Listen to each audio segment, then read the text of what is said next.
Facebook করার আগে মেহরবানি করে ছেড়ে দিন। জনতার কাতারে আসুন, মানুষকে আর কষ্ট দিবেন না। প্রিয় শহীদবাসী, বরাবর আপনারা অন্যায় অসত্যের বিরুদ্ধে আপনারা লড়াই করেছেন। আপনারা 96-2001 আওয়ামী লীগ যখন চরমতন্ত্র দেশবাসীর উপর চালিয়েছিল, তখন এই সিলেটবাসী আপনারা আওয়ামী লীগকে লাল কার্ড দেখিয়েছিলেন। আওয়ামী লীগ সেদিন প্রকাশ্যে বিবৃতি দিয়ে শাহজালাল বিশ্ববিদ্যালয়ের ঘটনায় জনগণের কাছে ক্ষমা চাইতে বাধ্য করেছিল। এর থেকে প্রমাণিত হয় কখনো অন্যায় এবং অসত্যের যারা অনুসারী তাদেরকে আপনারা বরদাস্ত করেন নাই। আমাদের ভরসা আগামীতে ইনশাআল্লাহ আপনারা করবেন না। আপনারা ন্যায়ের পক্ষে, জন আকাঙ্ক্ষার পক্ষে, আল্লাহর কোরআনের পক্ষে আপনাদের অবস্থান হবে সুদৃঢ়।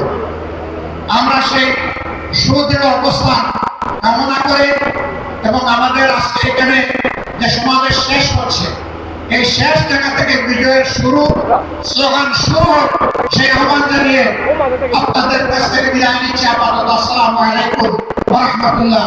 নাসরুম মিনাল্লাহি ওয়া ফাতহুন কারীব ওয়া বাশশিরিল মুমিনিন।